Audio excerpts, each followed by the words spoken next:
E eu quero convidar você a abrir comigo a sua Bíblia no Evangelho de Mateus.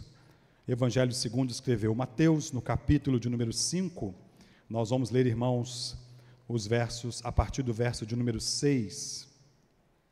Mateus, capítulo 5, a partir do verso 6.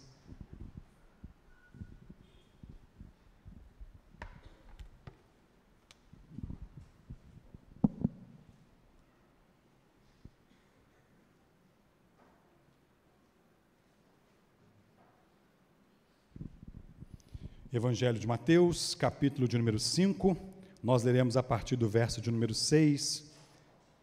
Nós estamos tratando aqui deste que é o maior sermão já pregado em toda a terra, pregado pelo maior e melhor homem que já pisou nessa terra e que traz ensinamentos que perpassam por todas as áreas do reino de Deus.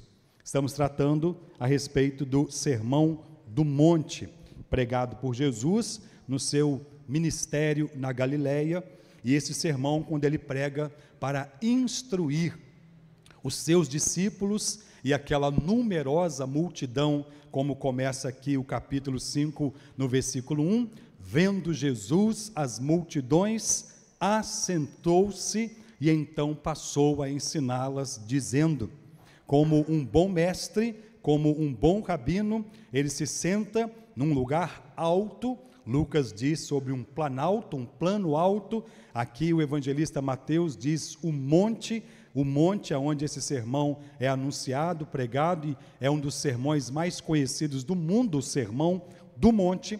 E aqui Jesus Cristo dá alguns ensinamentos preciosos que vão perpassar todas as áreas da nossa vida. Nós estamos tratando da parte das bem-aventuranças. Nós estamos vendo as bem-aventuranças que envolvem a vida dos servos do Senhor, as bem-aventuranças que envolvem a vida dos homens e mulheres cidadãos do reino dos céus. E nós vamos hoje tratar de mais uma parte aí dessas três, ou de mais três bem-aventuranças, para que nós possamos obter o ensinamento dado por Jesus e que é para todos os tempos, para o seu povo nos quatro cantos da terra. Então, meus irmãos, o Evangelho segundo escreveu Mateus, capítulo de número 5, eu vou ler do verso 6 até o verso de número 7. Eu convido você a atenção à leitura, que diz assim a palavra do Senhor: bem-aventurados, eu li errado em cima.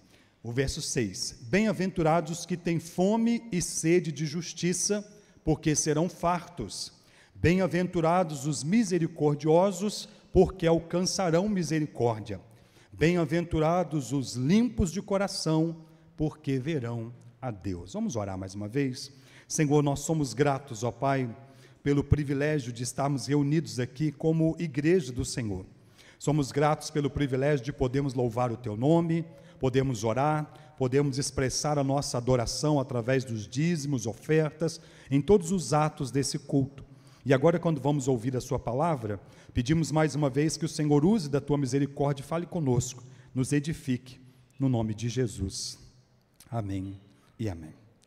Como dizia, meus irmãos, este é o maior sermão pregado pelo maior homem que já pisou nesta terra, e que trata de questões preciosas para a vida no reino. Se alguém pudesse perguntar como deve ser a vida de um cristão, como deve ser a vida de um homem e de uma mulher de Deus, que se identifica como súditos deste Rei dos Reis, deste Senhor dos Senhores, nós poderíamos, meus irmãos, nessa síntese feita aqui pelo evangelista Mateus, nos capítulos 5, 6 e 7 deste evangelho, ter com toda certeza tudo que nos é necessário conhecer para vivermos verdadeiramente como cidadãos do reino dos céus, como homens e mulheres de Deus.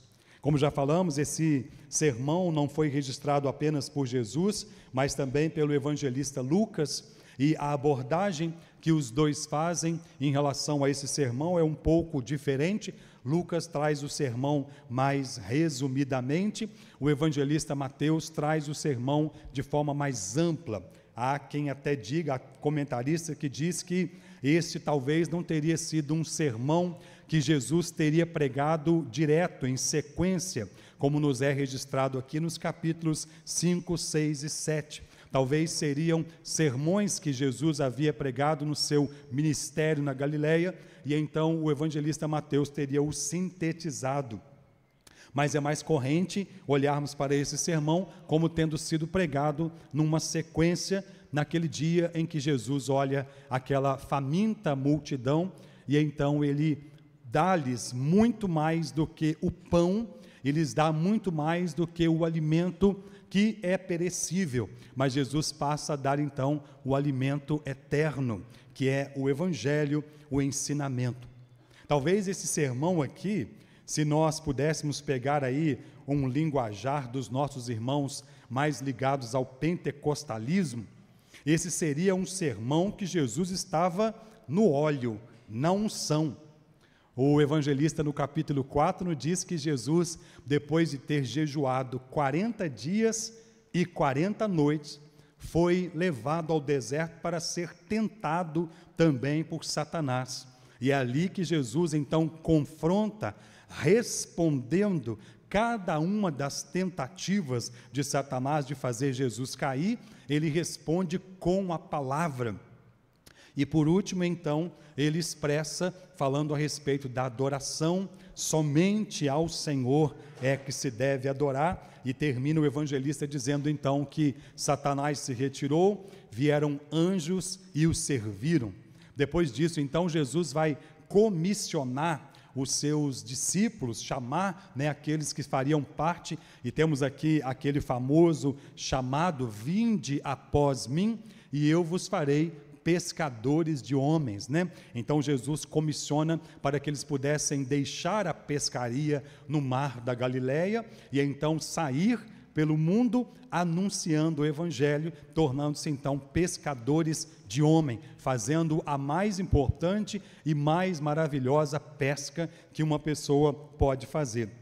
Logo depois disso, então, aqui o texto, o evangelista Mateus nos diz que Jesus percorria toda a Galileia pregando o evangelho do reino, curando toda sorte de enfermidades, e vinham pessoas de várias localidades, de várias regiões, para então serem curadas por ele, ouvirem os seus ensinamentos, e então essa grande multidão se ajunta aqui, e Jesus então passa a ensinar.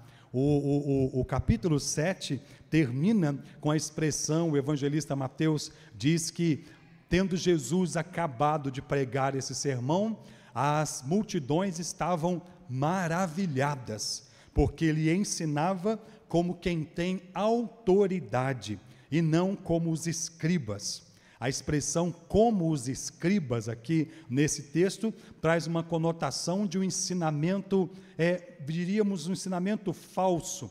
Os escribas sempre questionados pelo próprio Jesus como aqueles que ensinavam, porém não praticavam, não vivenciavam aquilo que ensinava. Jesus não somente pregou o evangelho, mas Jesus é a própria essência do evangelho.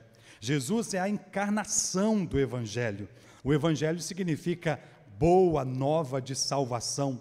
E Jesus não somente veio anunciar a boa nova, Jesus se fez carne para que nele esta boa nova pudesse ser vivenciada na sua essência.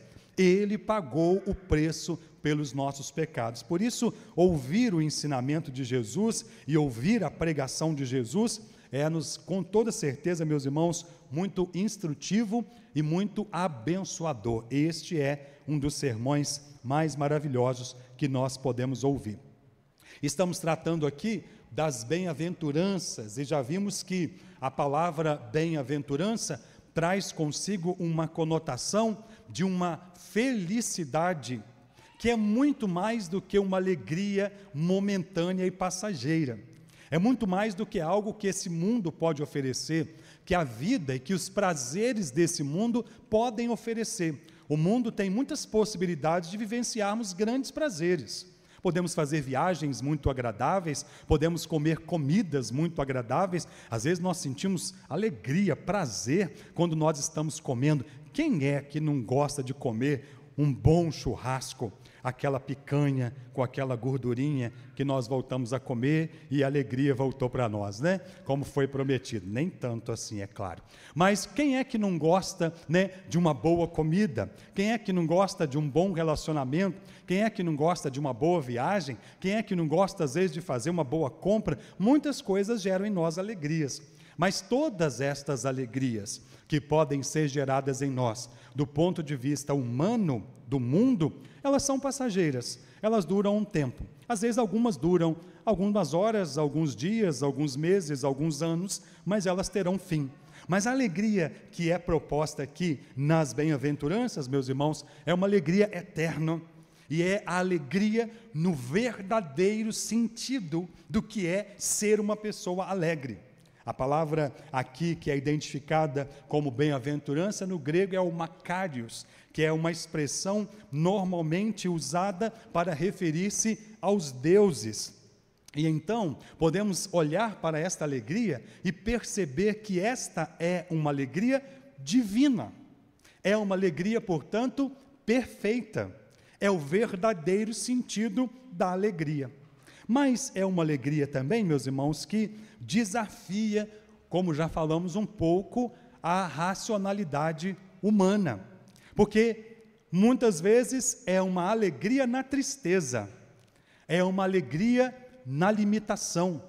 O Dr. Heber Campos Júnior, falando sobre esse texto, ele diz que é uma alegria, que é uma bem-aventurança contracultural, ou seja, que vai na contramão da cultura.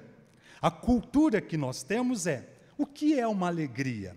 Uma alegria são vitórias, uma alegria são situações que nós somamos à nossa vida, que nenhuma tristeza, nenhuma dificuldade nos abate. As pessoas estão em busca de alegria, em busca da felicidade. Essa semana, estudando esse texto, eu me lembrei daquele filme cujo o autor principal, se não me falha a memória, é o Will Smith, e o filme, o título do filme é Em Busca da Felicidade.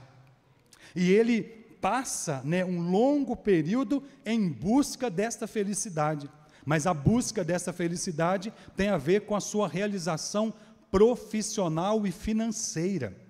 Muitas pessoas estão em busca desta felicidade que se relaciona com a realização profissional e financeira. Mas a felicidade que Jesus trata aqui é uma felicidade, meus irmãos, então, como diz Heber, contracultural, porque muitas vezes é uma felicidade vivenciada nos momentos de adversidade, nos momentos de dificuldades. Não é uma vida boa o tempo todo. A vida boa o tempo todo, eu diria que é uma utopia, uma imaginação utópica, de que a gente idealiza.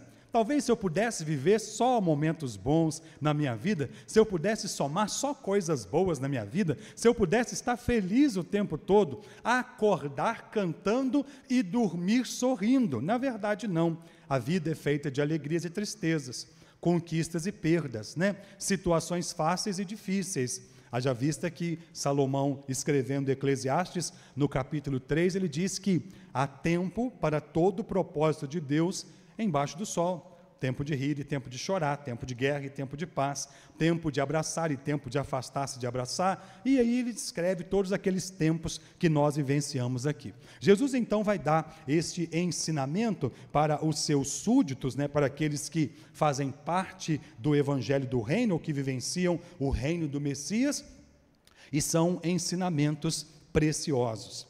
O que nós percebemos aqui, meus irmãos, nas bem-aventuranças, que não são alegrias apenas relacionadas a benécios ou coisas boas futuras, coisas que virão a acontecer. De fato, existe uma esperança desta alegria mais completa, quando a obra do Senhor estará terminada. Aquele que começou boa obra em vós é fiel para completá-la até o dia de Cristo Jesus. E no dia de Cristo Jesus, essa obra estará completa. Então, o sentido máximo do que se pode dizer como alegria estará realizado. Então, é uma alegria futura, mas não é só uma alegria futura, não é só uma expectativa em algo que ainda vai acontecer, é também uma alegria que acontece no tempo presente.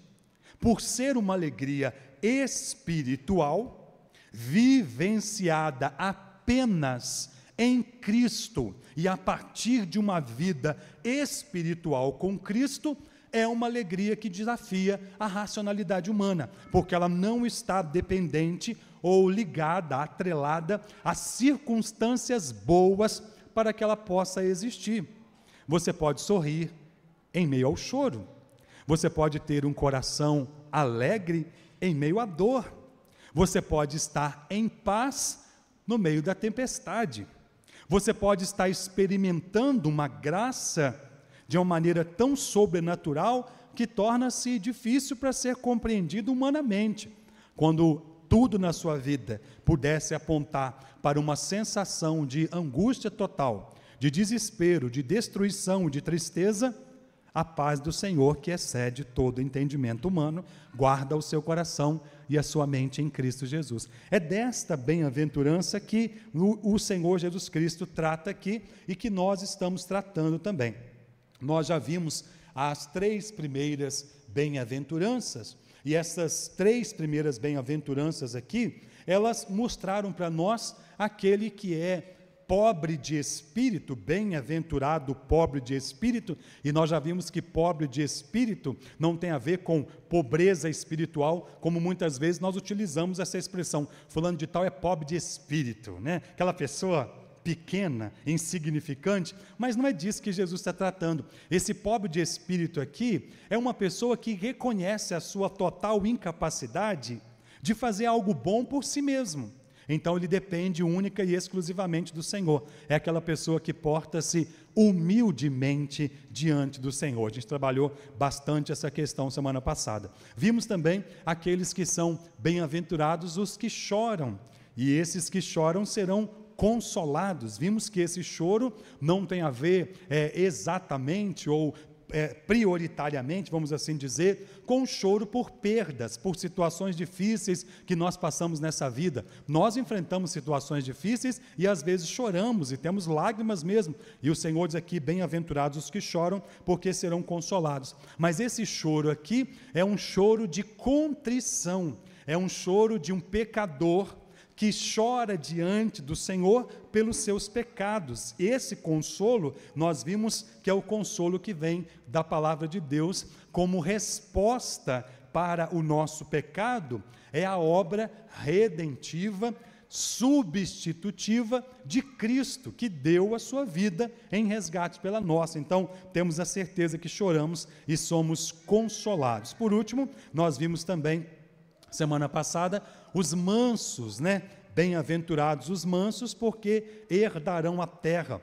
Manso, às vezes, nós associamos com pessoas calmas, tranquilas, né? Aquela pessoa, assim, que tem aquela fala mansa, né? Que traz, assim, uma tranquilidade. Mas a mansidão aqui não é exatamente relacionada a esta personalidade, mas vimos que esta mansidão tem a ver com aquele que é amansado. A expressão aqui traz a ideia do cavalo que é amansado, aquele cavalo brabo que às vezes chega lá na fazenda e chega chutando, dando coice até no vento. E daqui a pouco ele está calmo, está tranquilo.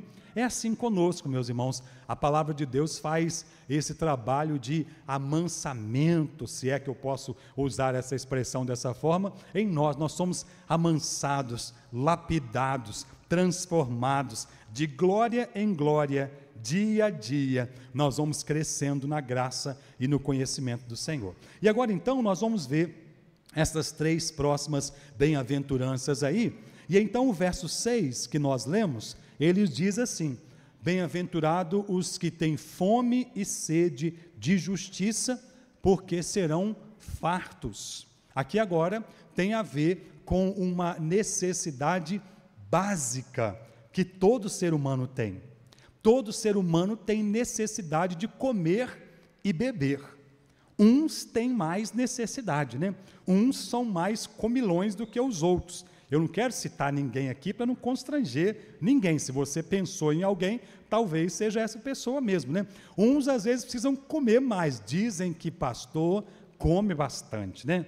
Não é que a gente come muito, é que vocês fazem as coisas boas e fica difícil.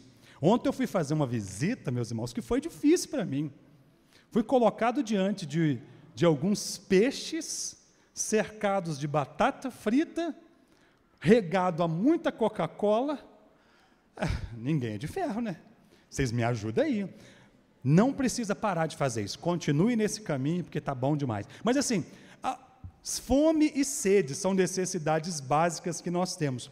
Mas a fome e sede que Jesus trata aqui, meus irmãos, embora para que nós possamos compreender o sentido da passagem, a gente logo associa com a nossa necessidade básica, mas não é uma fome e sede de uma comida perecível, é uma fome e sede da justiça de Deus, do alimento eterno. Há alguns comentaristas, entre eles William Barclay, ele diz que nós temos dificuldade para compreender esse sentido desta fome e sede de justiça que Jesus trata aqui, porque a maioria de nós, talvez alguns, mas eu não sei se de forma extrema, a maioria de nós talvez nunca tenha passado fome. A maioria de nós talvez nunca tenha ficado com tanta sede numa região desértica como a Palestina, como se a garganta viesse a secar. Dizem que naquele período, naquela região, os historiadores comentam que a pessoa só comia carne uma vez por semana. A comida era muito escassa e haviam muitas limitações. Numa região onde a água não era tão acessível a todos e era uma grande dificuldade, a sede era talvez algo também assim, meio que extremo. Longas caminhadas eram feitas por regiões e muitas vezes as pessoas se deparavam com correntes de ar quente, com tempestades que vinham. Então, dizem os historiadores que a garganta chegava meio que fechar de tanta sede. E é nesse contexto que Jesus fala para esta multidão. Jesus sempre procurou trazer a sua instrução, a sua pregação, relacionando com situações que estavam ligadas ao dia a dia, ao cotidiano, para que eles pudessem então compreender aquilo que estava sendo ensinado. E aqui ele trata de novo de uma situação que talvez alguém que passava ou que vivenciava situações, a maioria de nós faz as 3 refeições básicas do dia. A maioria de nós tem café da manhã, almoço, às vezes até 4, café da tarde, e alguns ainda vão no jantar, mas muitas pessoas às vezes enfrentam limitações, e às vezes conseguem entender o que é o sentido. O sentido da fome aqui, meus irmãos, conforme tratado por Jesus, não é uma fome de um pouco de pão, não é uma fome de um copo de água, não é uma fome que sacia-se com uma porção. Às vezes a gente chega em casa, é igual broca, já viu aquela expressão fulano de tal? Chegou em casa igual broca, está comendo tudo.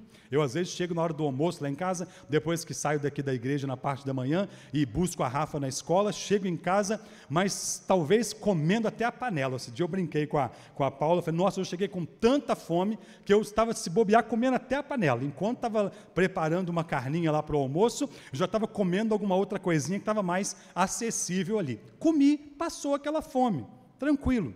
Esta fome aqui, meus irmãos, é uma fome espiritual. É uma fome que não se sacia com uma parte da comida. É uma fome que só se sacia com a comida toda. Então, fome e sede de justiça é fome e sede da palavra de Deus. E não de uma porção da palavra de Deus, não de uma parte da palavra de Deus, mas da palavra de Deus como um todo. A Escritura, segundo está lá em 2 Timóteo capítulo 3, no versículo 16 e 17, toda a Escritura é inspirada por Deus. é útil para a correção na justiça, na educação, a fim de que o homem de Deus seja perfeito e perfeitamente habilitado para toda boa obra. Então não é uma fome de uma parte do texto, não é uma fome daquelas partes da palavra que mais nos agradam. É comum, às vezes, nós nos ligarmos, nos familiarizarmos mais com alguns textos da palavra de Deus que nos agradam, que chamam a nossa atenção, mas toda a Escritura é inspirada por Deus, toda a Escritura é útil para a educação, para a correção. Então é aquela pessoa que é bem-aventurada. A expressão bem-aventurada aqui traz uma conotação como esta expressão: ó, como é feliz!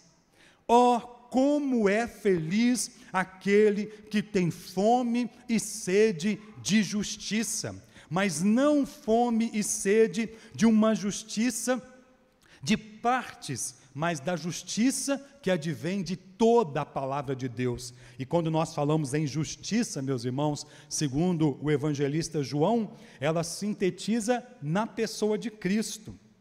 Lá no capítulo 2 do Evangelho de João, a expressão ele é o justo e o justificador.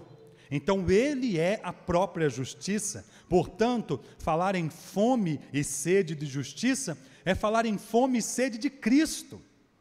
Fome e sede da presença de Cristo. Fome e sede desta presença desse Senhor que é o Rei dos Reis e o Senhor dos Senhores. A justiça que Jesus Cristo trata aqui, meus irmãos, não é meramente um estado legal, ou seja, uma justiça meramente como alguém que é aquela pessoa que se apega à lei. Não é um legalismo apenas, mas é uma justiça que não é somente imputada à justiça de Cristo, mas é uma justiça também comunicada, vivenciada.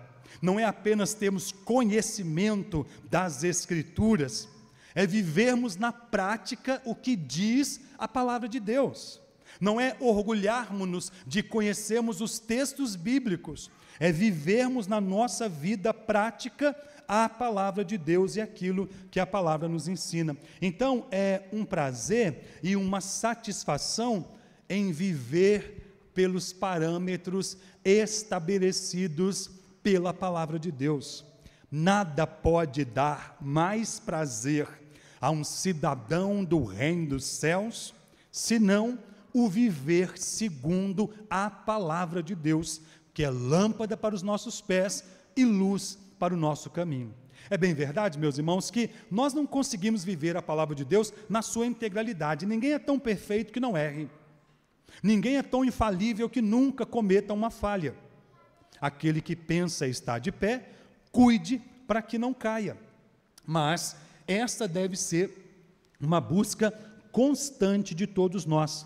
Essa deve ser uma insistência que nós fazemos todos os dias, meus irmãos, para vivermos de acordo com os preceitos da palavra do Senhor.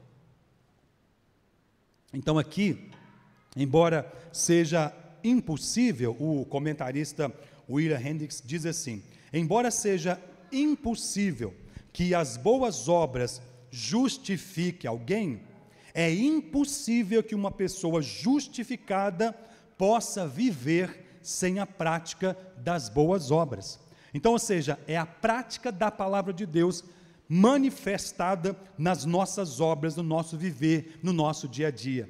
É impossível que alguém que foi justificado e alcançado pela graça do Senhor não pratique as boas obras, Quando o apóstolo Paulo trata sobre essa questão, ele diz assim: isso não vem de vós, é dom de Deus, não de obras para que ninguém se glorie, pois somos feitura dele, criados em Cristo Jesus para as boas obras, as quais Deus preparou de antemão para que andássemos nela. A expectativa para nós, meus irmãos, e pensando nesta bem-aventurança, tem a ver com este andar nas boas obras, com esse andar na justiça. Então, como é feliz aquele que é faminto e sedento pela palavra de Deus. Não uma porção das Escrituras, mas toda a Escritura, que é lâmpada para os nossos pés e luz para o nosso caminho. E o Senhor Jesus Cristo continua no versículo de número 7, desse capítulo 5, e agora ele vai tratar sobre a misericórdia, e diz assim: bem-aventurados os misericordiosos, porque alcançarão misericórdia. Aqui Jesus Cristo começa a tratar também sobre uma questão que faz termos um relacionamento uns com os outros. É alguém que recebe algo e que oferece algo. Há uma expressão que diz assim: cada um dá aquilo que tem. As pessoas só dão aquilo que elas têm. Então, como nós temos essa misericórdia de Deus presente e atuante em nossa vida, somos induzidos, orientados a oferecermos também esta misericórdia. A ideia de misericórdia, meus irmãos, é um amor demonstrado em favor de alguém que vive na miséria. É um espírito perdoador para com o pecador. Quando nós pensamos, nessa expressão aí de um ato de misericórdia, por exemplo, lá no Evangelho de Lucas, no capítulo 10, nós temos a parábola do bom samaritano, e vê aquele homem ali caído na sarjeta, então se compadece dele, então usa de misericórdia para com ele. Quando todos o ignoraram, ele olha para ele com misericórdia, com compaixão. Quem recebeu misericórdia está apto também para oferecer misericórdia. O texto de Hebreus, capítulo 2, no verso 17, que trata sobre a pessoa de Cristo, e essa expressão da misericórdia, nós lemos assim, por isso mesmo, convinha que em todas as coisas se tornasse semelhante aos irmãos, para ser misericordioso e fiel sumo sacerdote nas coisas referentes a Deus, para a propiciação dos pecados, pois naquilo que ele mesmo sofreu, tendo sido tentado, é poderoso para socorrer os que são tentados. Falar em misericórdia aqui, quando Jesus está ensinando sobre misericórdia, Jesus está dizendo assim: olha para mim, porque eu sou a própria expressão da misericórdia manifestada aqui diante de vocês. Esta misericórdia que Jesus manifesta, que o faria mais tarde vir a morrer, a pior morte que uma pessoa pudesse morrer naquele período, a morte mais humilhante, a morte mais sofrida. E então, por amor a nós, por misericórdia e por graça, ele então traz para nós esta manifestação e esse ensinamento. Um pouco mais adiante aqui, na oração do Pai Nosso, que nós vamos ver no capítulo 6, Jesus trata essa questão da misericórdia como um perdão. Perdoa os nossos pecados, assim como nós perdoamos a quem nos tem ofendido. E então a expressão é: devemos ter misericórdia porque alcançamos a misericórdia. A ideia de misericórdia aqui, meus irmãos, ela tem a ver com uma empatia. A misericórdia que é tratada aqui no texto original, ela tem a ver com alguém que consegue se colocar no lugar do outro, alguém que consegue sentir o sentimento do outro, ver com os olhos do outro, entrar de uma maneira meio que virtual, vamos assim dizer, entrar na vida do outro e se colocar no lugar dele. Isso não é outra coisa senão empatia. É você olhar para o outro e se colocar no lugar dele. Esse misericordioso que recebeu misericórdia, ou que vai receber também misericórdia, é alguém que olha para um pecador, alguém que olha para alguém que comete erros, que comete falhas, e não se coloca como um julgador implacável, mas se coloca como aquela pessoa que experimentou a misericórdia do Senhor, que experimentou a graça do Senhor, e agora também está apto para que essa pessoa possa oferecer misericórdia também, e estender a mão para o outro. É aquela parábola contada por Jesus, daquele rei que saiu a acertar as contas, com aqueles que lhe devia. Então um lhe devia aí cerca de 1000 talentos, ele disse: me paga o que você me deve, eu não tenho como te pagar. E então ele perdoa aquela dívida. Mas aquela pessoa que recebeu o perdão, vai adiante, encontra com alguém que lhe devia, e então diz para essa pessoa: paga o que você me deve, senão te mandarei para a prisão. Ele diz: eu não tenho como pagar. Imediatamente, diz o texto então, que ele chama, os verdugos, aquele que eram responsáveis por conduzir ao cárcere, e essa pessoa é levada para a prisão. O que foi perdoado não teve disposição para perdoar. O que experimentou misericórdia não teve disposição para ser misericordioso. Então aquele senhor ouve isso, vai diante daquele que havia perdoado e diz: me paga o que você me deve. Ele diz: eu não tenho como. Então ele também o manda para a prisão, até que ele tenha possibilidade e condição de pagar. Jesus Cristo está ensinando aqui, meus irmãos, que devemos nos relacionar uns com os outros da mesma maneira como Deus se relaciona conosco. Às vezes somos ávidos e implacáveis para apontarmos o pecado, para apontarmos o erro, as falhas, as imperfeições. Somos duros às vezes, somos rígidos às vezes. Muitas vezes somos até legalistas. Muitas vezes somos tão apegados à lei, somos tão apegados à letra, que muitas vezes nos esquecemos que a grande ênfase se dá no fato de que Deus prova o seu próprio amor para conosco, pelo fato de ter Cristo morrido por nós, sendo nós ainda pecadores, e é assim que Jesus nos ensina. Então, a ideia aqui desse texto é: como é feliz aquela pessoa que é capaz de se colocar no lugar do outro, sentir como o outro sente, ter empatia pelo outro, não ser rápido para condenar, mas como a expressão lá de Isaías, no capítulo 55, diz que Deus é tardio para irar-se, assaz benigno e longânimo. Então Deus nos trata desta forma e somos encorajados por Jesus nesse sermão a tratarmos também uns com os outros. É uma relação de empatia, é uma relação de colocar-se no lugar do outro. Essa pessoa é feliz, meus irmãos, porque ela colhe os frutos. Quem age com misericórdia, colhe misericórdia. Quem age com dureza, rispidez, inflexibilidade, vai colher isso também. Mas quando nós colocamos no lugar do outro, olhamos para a pessoa e diz: assim como Deus teve misericórdia de mim, eu estou pronto para ter misericórdia dele, para ter misericórdia dela. Nós caminhamos mais uma milha, nós vamos mais um pouco. Já viu como que às vezes nós não temos muita paciência? Já viu como que às vezes nós desistimos facilmente de algumas pessoas, de algumas circunstâncias, de algumas situações? Eu jogo a toalha, eu desisto, não dá mais, já fiz tudo que eu podia fazer, já falei tudo que eu podia falar, já dei tudo que eu podia dar. Quando você achar que já fez tudo, faça mais um pouquinho, porque você ainda consegue.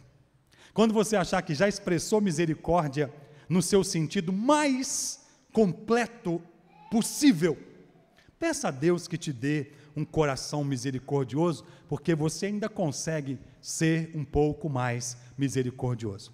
Quando você pensar em desistir, peça a Deus que te dê força para poder seguir mais um pouquinho. Parece que é o fim, parece que não tem jeito, parece que não tem solução, mas a última palavra vem da boca do Senhor. Então, meus irmãos, por último aqui, a última bem-aventurança que Jesus trata nesse sermão é o verso de número 7, o verso 8, bem-aventurados os limpos de coração, porque verão a Deus. A palavra aqui então, que traz essa ideia, que envolve esse ser limpo de coração, bem-aventurado o limpo de coração, no sentido original, significava simplesmente limpo e podia ser usado. Alguém que estava limpo, algo que estava limpo e que podia ser usado. É mais ou menos como uma roupa bem lavada. Aquela roupa que às vezes a pessoa trabalhou o dia inteiro e ela chega toda suja, toda ali, parece que não tem nem recuperação. Aí você coloca lá aquele tira-manchas, que eu não vou fazer propaganda de graça aqui para ninguém, né? Mas aquele tira-manchas que você conhece lá, que às vezes é da vaselinha rosa, e aí você coloca ele com um pouquinho de sabão em pó, e de repente, às vezes não precisa nem colocar sabão em pó, né? E aquelas manchas, milagrosamente sumiram. É o socorro das mulheres modernas, que não esfregam mais a roupa como as mulheres antigas esfregavam. Lembra? Quando as mulheres antigas esfregavam, era aqui, ó, atrito, né? A roupa sofrendo atrito o tempo todo. E não somente o atrito, mas às vezes sendo batida também na pedra, né? Para que pudesse ali, né, a sujeira não suportar mais tanta batida e acabar saindo daquela roupa de alguma forma. Mas é a ideia aqui, meus irmãos, de uma roupa bem lavada. É uma ideia de uma árvore que você limpa em volta, poda ela, para que ela possa produzir mais frutos. E então aqui, essa expressão de Jesus, ela traz a conotação daqueles que são limpos pela palavra de Deus. Bem-aventurados são aqueles que são limpos de coração. Um coração limpo, um coração transformado, um coração que a palavra de Deus entra em nós e produz essa limpeza sobrenatural, que muda nosso jeito de pensar, nosso jeito de agir, torna-nos uma pessoa transformada, a limpeza que a palavra de Deus faz em nosso coração. E é nesse sentido, então, aqui, que Jesus vai afirmar que somente os limpos de coração verão a Deus. Somente uma pessoa que tem um coração purificado pela palavra de Deus tem prazer em Deus e nas coisas de Deus. Para aquele que tem um coração sujo pelo pecado, contaminado pelo pecado, Deus não faz diferença nenhuma. Quem é Deus? Estou preocupado com Deus. Alguns chegam a dizer que Deus nem existe. Alguns chegam a dizer, Deus sou eu, Deus é o meu trabalho, Deus é o meu dinheiro, Deus é a minha força, Deus é o que eu conquisto, Deus é o que eu sou. Mas para nós que somos limpos de coração, que reconhecemos o nosso pecado, que reconhecemos a nossa incapacidade, então essa palavra produz em nós uma transformação, a ponto de que nós vemos a Deus. E esse ver a Deus aqui, meus irmãos, não é somente um ver a Deus, né, num futuro, mas é um experimentar Deus nesta vida. A palavra de Deus nos transforma a cada dia, para que nós possamos experimentar esta presença de Deus aqui também, neste mundo que nós vivenciamos. É precioso, meus irmãos, para nós podermos desfrutar. A essência desta bem-aventurança, então, ela reside no fato de que o limpo de coração é aquele que está apto para ver a Deus. É impossível nós termos comunhão com Deus sem o transformar, sem o lavar regenerador da palavra de Deus. A oração do salmista, no Salmo 139, é: sonda-me, ó Deus, vê se há em mim algum caminho mau, guia-me pelas veredas da tua justiça, por amor do teu nome. Todos os dias nós somos chamados a fazermos essa sondagem, se existe alguma coisa em nós, meus irmãos, que não tem agradado ao Senhor, que não tem sido algo que glorifica a Deus. Somos então chamados a refletir sobre esta limpeza de coração, o coração como a sede da vida, como a sede das emoções, de onde emanam nossas principais decisões, que direcionam nosso comportamento. O coração como órgão, um dos órgãos mais importantes do corpo humano, responsável por bombear sangue, vida, pelo corpo inteiro. E então Jesus olha assim e fala assim: é no seu coração que esta pureza tem que acontecer.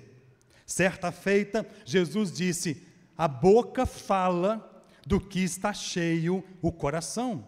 Se o nosso coração está limpo e cheio da palavra de Deus, meus irmãos, nós seremos homens e mulheres que falarão a palavra de Deus. Homens e mulheres que falam a palavra de Deus, não como alguém que decora versículos bíblicos, e às vezes como um papagaio repetidor, fica repetindo passagens, mas é homens e mulheres que vivenciam a palavra de Deus, que mostram na prática o que é ser um cidadão do reino dos céus, o que é de fato e de verdade ser bem-aventurado. Ó, como é feliz o crente, o cidadão do reino dos céus, que tem o seu coração lavado, remido pelo precioso sangue de Jesus e pela palavra do Senhor. Essas são então, meus irmãos, as bem-aventuranças que Jesus ensina, e que você saia daqui nessa noite com fome e sede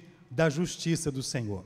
Não fome e sede de uma parte da justiça, mas fome e sede de toda a palavra de Deus. E esta fome e essa sede, meus irmãos, só pode ser saciada em Deus. Só em Deus nós encontramos o que nossa alma desesperada anela. Muitas pessoas buscam satisfazer, preencher o vazio do seu coração em muitas coisas, em muitos lugares, em muitos prazeres, em muitas pessoas, mas bem-aventurado é aquele que tem fome e sede da justiça de Deus, porque aquele que tem fome e sede da palavra de Deus será farto.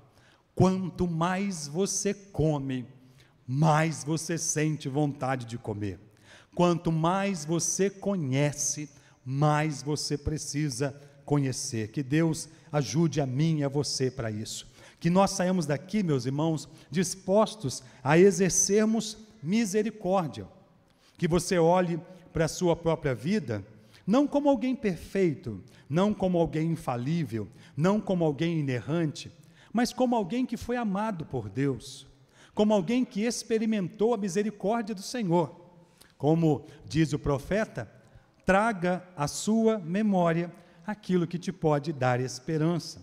As misericórdias do Senhor são a causa de eu e você, de nós não sermos consumidos. Então, exerça a misericórdia e colha a misericórdia.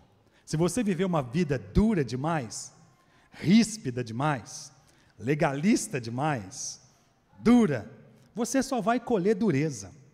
Mas se você for um pouco mais maleável, ser maleável, meus irmãos, não significa negociar com o pecado, não significa negociar valores inegociáveis, mas é ser um pouco mais misericordioso, é ser um pouco mais longânimo, é ser um pouco mais compassivo, é ter um pouco mais de paciência. Essa pessoa que às vezes te irrita tanto, lembre-se que você já irritou alguém também. Essa pessoa que às vezes você acha que hoje é tão difícil, lembre que você já foi difícil também. Essa pessoa que você olha e fala assim, como é que a pessoa pode viver uma vida dessa? Como é que pode estar aí nesse pecado desse jeito? Lembre-se que você talvez já vivenciou isso também. Se não fosse o Senhor tirar a gente de lá, meus irmãos, nós estaríamos na sarjeta até hoje. Bem-aventurados os misericordiosos, porque alcançarão misericórdia. Que você seja feliz, porque a palavra de Deus limpa o seu coração todos os dias. Que você viva esta pureza do Evangelho, seja limpo de coração, todos os dias limpando um pouco mais, todos os dias melhorando um pouco mais, e que você tenha a maior esperança de todas. Um dia, nós veremos a Deus, tal como Ele é. Como diz o apóstolo Paulo, em 1 Coríntios capítulo 13, no verso 12, ele começa dizendo assim, agora vemos obscuramente, como em espelho. A visão que nós temos é ofuscada, não é tão perfeita, mas em breve, quando a obra estiver completa, nós o veremos plenamente, face a face, então conheceremos a Deus da maneira mais perfeita que se pode conhecer. Esta é a nossa maior esperança, que você viva uma vida limpa de coração, porque quem é limpo de coração verá a Deus. Que Deus ajude a mim e a você, no nome de Jesus.